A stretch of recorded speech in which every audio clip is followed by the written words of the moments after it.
आज भगत सिंह की उनका जन्म दिवस है और भगत सिंह के बारे में आप ज़्यादातर लोग जानते होंगे, लेकिन दो बहुत ख़ास चीज़ उनमें। एक तो ये कि बहुत कम उम्र में, उनकी डेथ भी बहुत कम उम्र में हो गई थी, बहुत ही कम उम्र में। लेकिन उतने कम उम्र में अगर आप उनकी राइटिंग्स पढ़ें तो आपको समझ में आएगा कि उनकी समझ हिंदुस्तान के बारे में, हिंदुस्तान के समाज के बारे में, हम लोगों की प्रॉब्लम्स के बारे में कितनी गहरी थी। और वो ये समझते थे कि सिर्फ आज़ादी मकसद नहीं है, एक ऐसे समाज को बनाना जिसमें जस्टिस होगा, जिसमें इक्वालिटी होगी। इसके लिए हिंदुस्तान में तरह तरह की प्रॉब्लम्स थी, कास्ट की प्रॉब्लम थी, क्लास की प्रॉब्लम थी, इनइक्वालिटी थी, लैंडलॉर्डिज्म था, सब कुछ था।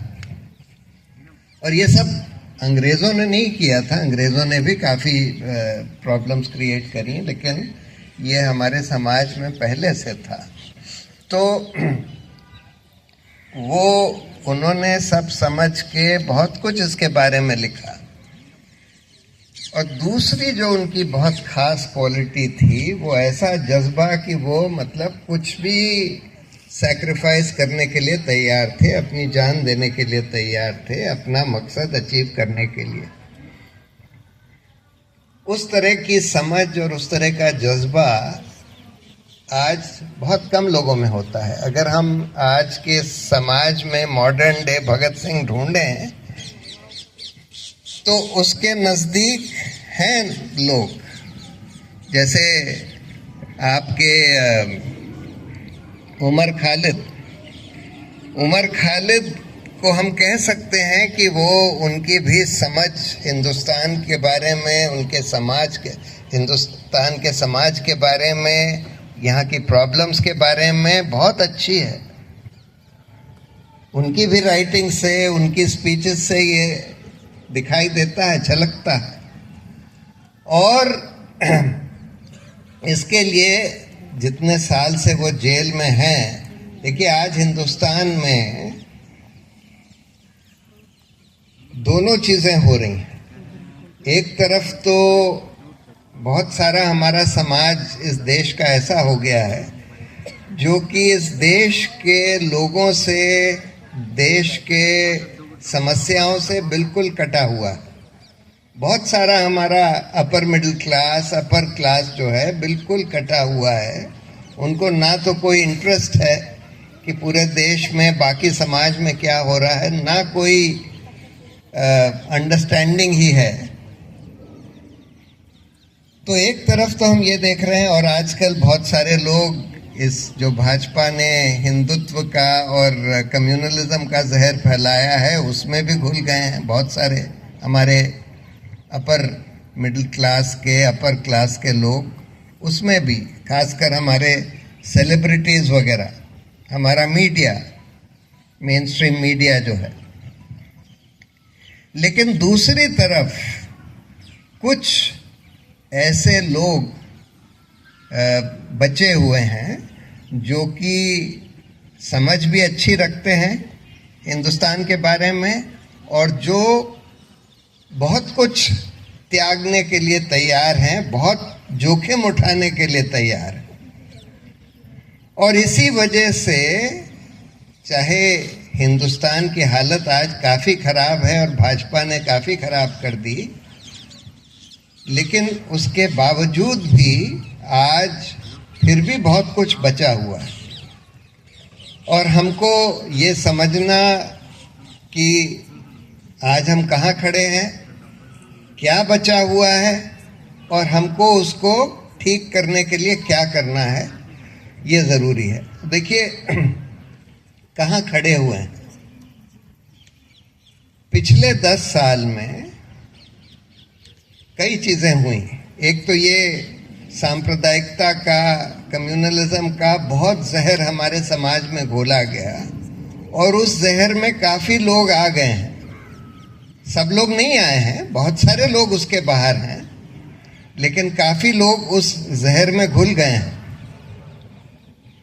दूसरी बात, इन 10 सालों में हमारे इंस्टीट्यूशंस, चाहे वो न्यायपालिका को ले लीजिए, चाहे वो इलेक्शन कमीशन को ले लीजिए, चाहे वो यूनिवर्सिटी एडमिनिस्ट्रेशंस को ले लीजिए, चाहे वो सारी जो इन्वेस्टिगेटिव एजेंसीज हैं, सीबीआई, एनफोर्समेंट डायरेक्टोरेट, एनआईए और पुलिस एजेंसीज, इन सब को ले लीजिए,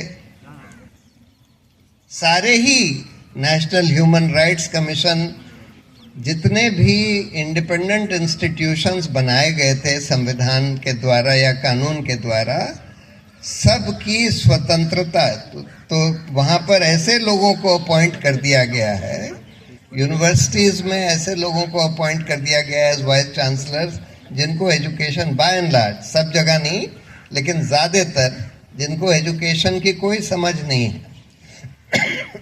पिछले जो आपके वाइस चांसलर थे, जो अब यूजीसी के चेयरमैन बन गए, वो तो ये कहते थे कि हमको यहाँ तोपें लगा देनी चाहिए, फाइटर एयरक्राफ्ट लगा देने चाहिए, जिससे हम डिसिप्लिन इंस्टिल कर सकें। और यहाँ पर सारे पब्लिक डिबेट्स, डिस्कशंस वगैरह करीब करीब बैन कर दिए गए थे कि यूनिवर्सिटी का तो मेन मकसद ये होता है कि भाई क्रिटिकल थिंकिंग को प्रमोट करें, हर चीज़ के बारे में बिल्कुल फ्री फ्रैंक ओपन डिस्कशन हो, डिबेट हो, और उसके मंथन से जो सही चीज़ें हैं वो बाहर आ सकें। लेकिन वो सब बंद करके कि भाई यहाँ पर मिलिट्री डिसिप्लिन लागू किया जाएगा और कोई जना कोई सवाल नहीं पूछेगा, उस तरह की चीज़ें करी गई। बहुत सारी यूनिवर्सिटीज़ में ऐसा ही किया गया। तो न्यायपालिका में देखिए, एक प्रॉब्लम तो शुरू से रही है, एक बहुत एलिटिज्म टाइप का है, यानी कि जो जजेस होते हैं उनको बहुत कम को कॉमन लोगों की जो समस्याएं हैं, जो हिंदुस्तान की सोशो इकोनॉमिक पॉलिटिकल रियलिटी है, उसके बारे में बहुत कम जजेस को समझ होती है। तो एक तरह का इनसेंसिटिविटी कि भाई अच्छा, ये पुअर आदमी का, ये झुग्गी झोपड़ी वालों की झुग्गियां तोड़ी जा रही हैं, स्ट्रीट वेंडर्स को हटाया जा रहा है, रिक्शा वालों को पीटा जा रहा है, इस सब के बारे में बहुत कम जजेस में कोई संवेदनशीलता होती है। ये प्रॉब्लम तो शुरू से रही है, लेकिन हाल में एक नई प्रॉब्लम खड़ी कर दी गई है भाजपा के शासन के दौरान कि पहले न्यायपालिका काफी हद तक कम से कम सरकार से स्वतंत्र होती थी, और उनका क्योंकि एक मेन रोल ये है कि हमारे मौलिक अधिकारों की रक्षा करना और विधायिका और कार्यपालिका को अपने अपने दायरे में रखना, और उसके लिए सरकार और विधायिका से स्वतंत्र होना बहुत जरूरी है। और पहले काफी हद तक ये था, लेकिन पिछले 10 साल में हम देख रहे हैं कि धीरे धीरे करके न्यायपालिका की भी स्वतंत्रता क्षीण होती जा रही है। और उसका एक नया हाल में उदाहरण आप लोगों ने देखा कि कैसे मोदी जी चीफ जस्टिस के घर पर पहुंच गए 4-4 कैमरा लेकर, और गणेश पूजा वहां करने लगे चीफ जस्टिस के घर पर, जबकि कोड ऑफ कॉन्डक्ट में ये लिखा हुआ है, जजेस के कोड ऑफ कॉन्डक्ट में, कि जजेस को कम से कम पॉलिटिशियंस वगैरह से अलूफ रहना चाहिए, अलग रहना चाहिए।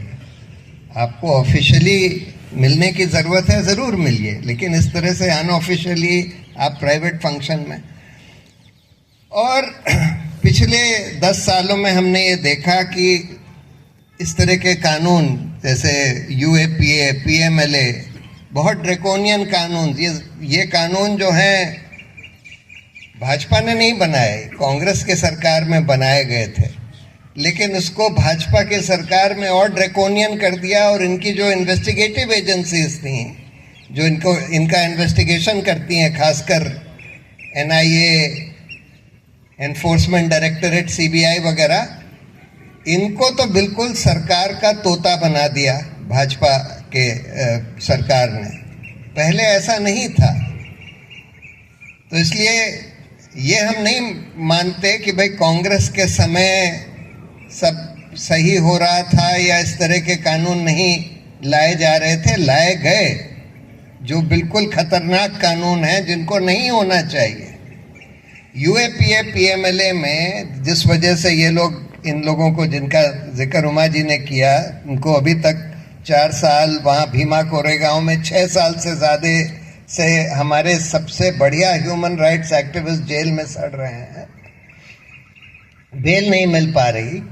उसका मेन कारण ये है कि यूएपीए और पीएमएलए में 2 कारण हैं कि यूएपीए पीएमएलए ऐसे कानून है जिसमें ये लिखा है, बेल का जो नॉर्मल रूल होता है कि भाई अगर इन्वेस्टिगेशन चल रहा है या ट्रायल भी चल रही है, किसी को चार्जशीट किया गया है, ट्रायल चल रही है, तो उस दौरान बेल पर रिलीज करना रूल है और जेल में रखना एक्सेप्शन है। और बेल तब तक रिफ्यूज नहीं करी जाएगी जब तक 3 में से एक कंडीशन प्रेजेंट ना हो।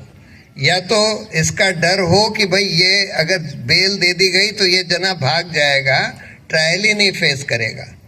दूसरा ये कि अगर बेल दे दी गई तो एविडेंस से टैंपर करेगा।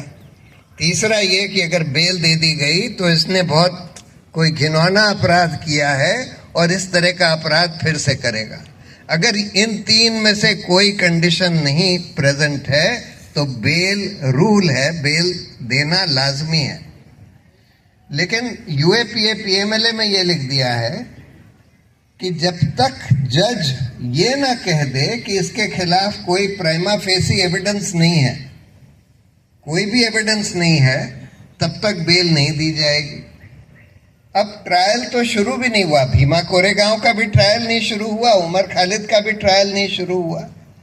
ट्रायल शुरू होने से पहले पुलिस ने तो ऊल जलूल कुछ भी एलिगेशंस लगा दिए हैं, कुछ भी झूठे विटनेस वगैरह भी ला दिए हैं। उनके भीमा कोरेगांव के जो हमारे ह्यूमन राइट्स एक्टिविस्ट हैं, उनके कंप्यूटर में ये पेगासस एक इजरायली सॉफ्टवेयर है, उसको यूज करके झूठे लेटर्स उनके कंप्यूटर में डाल दिए गए हैं। प्रूफ भी हो चुका है, लेकिन फिर भी जज के लिए ट्रायल से पहले ये कह देना कि भाई इसके खिलाफ कोई प्राइमा फेसी केस नहीं है, ये आसान नहीं होता।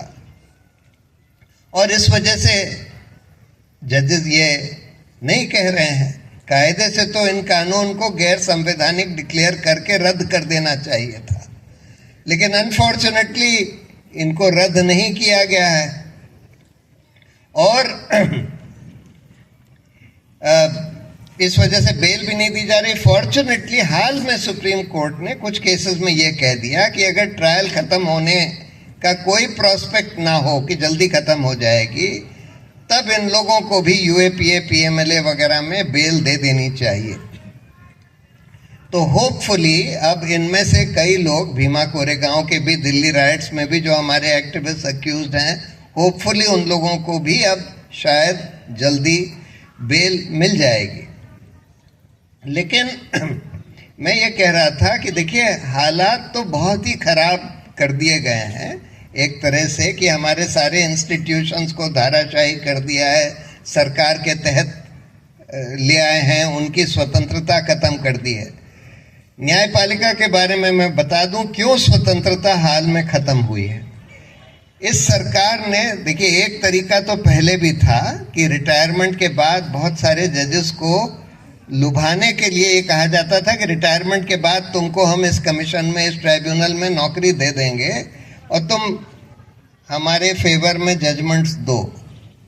और ये पहले से ये हो रहा था, लेकिन हाल में, और अभी भी हो रहा है, बहुत सारे जजेस को, जस्टिस गोगोई जो चीफ जस्टिस थे, उन्होंने बहुत सारे फैसले सरकार के हक में दिए, अयोध्या वाला, रफाइल वाला, बहुत सारे, उनको राज्यसभा का मेंबर बना दिया। कुछ और जजेस ने फैसले दिए, किसी को गवर्नर बना दिया, किसी को नेशनल ह्यूमन राइट्स कमीशन का चेयरमैन बना दिया, किसी को लोकपाल बना दिया। ये सब तो खूब रैम्पेंटली चल रहा है अभी भी।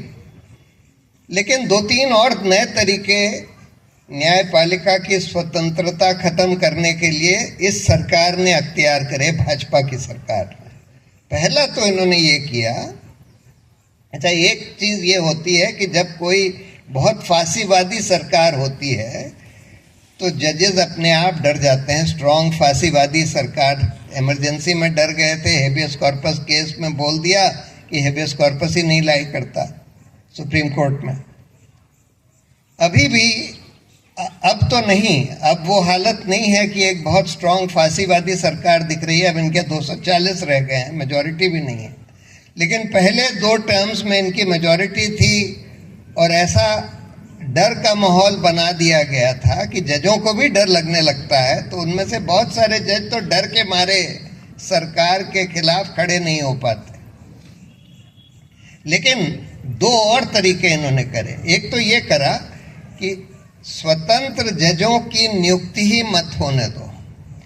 जब जब कानून ये कहता है कि सुप्रीम कोर्ट के सीनियर जजेस का कोलिजियम रेकमेंड करता है कि किसको जज बनाया जाए, जब जब कोलिजियम कोई स्वतंत्र और स्ट्रांग जजेस को रेकमेंड करता है तो ये सरकार, और माइनॉरिटी के जजेस को रेकमेंड करता था, तो ये सरकार ने ये एटीट्यूड अडॉप्ट कर लिया कि हम उसको मानेंगे ही नहीं।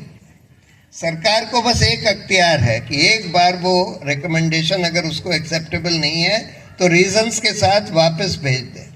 उसके बाद कोलिजियम अगर यूनानिमसली उसको रीइटरेट करता है तब सरकार के पास कोई ऑप्शन नहीं है, उनको अपॉइंट करना ही पड़ेगा। लेकिन इस सरकार ने एक नया तरीका अख्तियार किया कि कोलिजियम की रिकमेंडेशन आई, 5 लोगों का नाम रेकमेंड किया गया, उसमें से 2 सरकार को लगा कि भाई ये दोनों तो बड़े खतरनाक होंगे क्योंकि ये बड़े स्वतंत्र जजेस हैं या ये माइनॉरिटी के इसमें हैं, मुस्लिम हैं।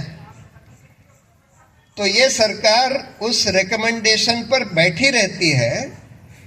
2-2, 3-3 साल निकल जाते हैं, कोई जवाब ही नहीं देती, ना हाँ या ना, अपॉइंटमेंट भी नहीं करती, नोटिफिकेशन नहीं इशू करती। और जब वापस कभी भेजती है कि भाई अच्छा ये हमको ये ऑब्जेक्शन है, हम इनको नहीं चाहते, और कोलिजियम यूनानिमसली रीइटरेट भी करता है, तब भी उनको अपॉइंट नहीं किया जाता, नोटिफिकेशन ही नहीं इशू किया जाता। ऐसे में सुप्रीम कोर्ट का कायदे से रोल ये था कि भाई लॉ मिनिस्टर को, प्राइम मिनिस्टर को सीधा सीधा कंटेम्प्ट का नोटिस इशू करें कि भाई आप, कानून ये कहता है कि अब आपको नोटिफिकेशन इशू करना पड़ेगा, आप नहीं इशू कर रहे हैं आपको जेल भेजा जाएगा। लेकिन अनफॉर्चुनेटली इन जजेस की हिम्मत नहीं है। वो केस हम लोग सुप्रीम कोर्ट में ले गए, चल रहा है, लेकिन अनफॉर्चुनेटली इतनी हिम्मत नहीं है कि भाई लॉ मिनिस्टर या प्राइम मिनिस्टर को धमका सकें कि भाई तुम अगर नहीं इशू करोगे तो तुमको जेल भेजा जाएगा, या ये कह सकें कि भाई अब नोटिफिकेशन इशू करने की जरूरत नहीं है, ये डीम्ड अपॉइंटमेंट हो गया, हम इनको ओथ दे देंगे। कायदे से ये करना चाहिए लेकिन नहीं कर रहे हैं। तो इससे सरकार जो है सक्सीड कर रही है installing the appointment of strong and independent जजेस। और लेकिन इससे भी एक खतरनाक तरीका इस सरकार ने अडॉप्ट किया है कि सारी investigative agency, CBI, IB, ED, सबको कह देती है कि भाई इन सब जजेस के बारे में डोसियर बनाओ, इनके क्लोज रिलेटिव्स के बारे में डोसियर बनाओ, ढूंढ के जांच पड़ताल करके ये पता लगाओ कि भाई इन्होंने कभी कोई गलत काम किया है, इनके बच्चों ने, इनके वाइफ्स ने, इनके हस्बैंड्स ने, इनके नजदीकी रिश्तेदारों ने कोई गलत काम किया है। और अगर कुछ भी पकड़ लिया तो उसके आधार पर इन जजेस को ब्लैकमेल किया जाता है कि भाई तुम हमारा काम करते रहो और जब तक करते रहोगे तुमको हम कुछ नहीं करेंगे, अगर तुमने हमारा काम नहीं करा तो तुम्हारे खिलाफ हम ये सब कर देंगे। और अगर वो जज जो है चीफ जस्टिस ऑफ इंडिया है, अगर उसको पकड़ लिया, जैसे एक चीफ जस्टिस थे जिनके खिलाफ एक मेडिकल कॉलेज स्कैम में सीबीआई का इन्वेस्टिगेशन चल रहा था, उसमें सीबीआई ने जो उस मेडिकल कॉलेज के जो ओनर्स थे उनका फोन टैप कर लिया और उसमें वो कॉन्वर्सेशन, एक फॉर्मर चीफ जस्टिस थे उड़ीसा के, उनके कॉन्वर्सेशन से ये बात साफ हो गई कि भाई इन चीफ जस्टिस को ब्राइब करने का पूरा प्लान बन गया है। उसमें पूरे कॉन्वर्सेशंस थे कि भाई ये कप्तान से बात हो गई है, इनको 5 गमले पहुंचाने हैं, 5 गमले मतलब 5 करोड़, पहुंचाने हैं और फिर हमारा काम हो जाएगा। अब आपने ये कॉन्वर्सेशन रिकॉर्ड कर लिया, अब फिर आप चीफ जस्टिस को जाकर दिखाते हैं कि देखिए ये हमारे पास है, अब आप हमारा काम करते रहिए। तो इस तरह से इन्होंने इन सबको अपने काबू में कर लिया। अब देखिए ये तो प्रॉब्लम्स हैं, कुछ सिल्वर लाइनिंग भी हैं। सिल्वर लाइनिंग ये है कि उमर खालिद जैसे अभी भी काफ़ी लोग हैं, देवंगना कालिद और इतने सारे लोग जो सही बात के लिए, जस्टिस के लिए खड़े होने के लिए तैयार हैं, अपने को काफ़ी सैक्रिफाइस करने के लिए तैयार। दूसरी सिल्वर लाइनिंग ये है कि एक तरफ तो जो मेन स्ट्रीम मीडिया है वो बिल्कुल कोलैप्स हो गया है, वो तो सरकार की चीज़ें करता है, उन्हीं का एजेंडा फॉलो करता है, उसी तरह से सांप्रदायिकता भड़काता है। लेकिन आज एक इंटरनेट की वजह से, सोशल मीडिया की वजह से एक नया ऑल्टरनेट मीडिया देश में खड़ा हो गया। और ये जो ऑल्टरनेट मीडिया है, चाहे यूट्यूब पर है, चाहे फेसबुक पर है, चाहे ये सोशल मीडिया कंपनीज के अपनी अपनी प्रॉब्लम्स हैं, सोशल मीडिया की भी अपनी प्रॉब्लम है। लेकिन उसके बावजूद एक अच्छी बात ये हुई है कि इनके वजह से, इन सोशल मीडिया और इंटरनेट की वजह से बहुत सारे स्वतंत्र पत्रकार मेन स्ट्रीम मीडिया से बाहर आकर अपनी पत्रकारिता करने लगे हैं और उनका इन्फ्लुएंस आज मेरी राय में मेन स्ट्रीम मीडिया से ज़्यादा है। और यही वजह थी कि इस इलेक्शन में सारा पैसा सरकार के पास, इलेक्शन कमीशन सरकार के हाथ में, जुडिशरी भी करीब करीब उनके हाथ में,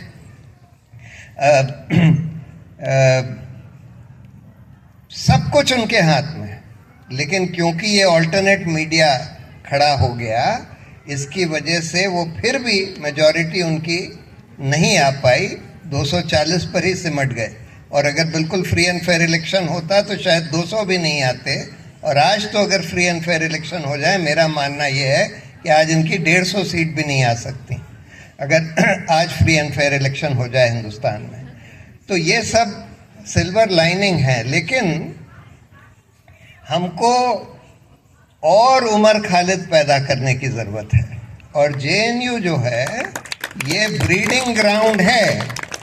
जेएनयू, जामिया जैसे इंस्टीट्यूशंस जो हैं, ये उमर खालिद जैसे लोगों के लिए, जिनमें समझ भी हो, जज्बा भी हो और हिम्मत भी हो और सैक्रिफाइस करने के लिए तैयार भी हो, उस तरह की नर्सरी है।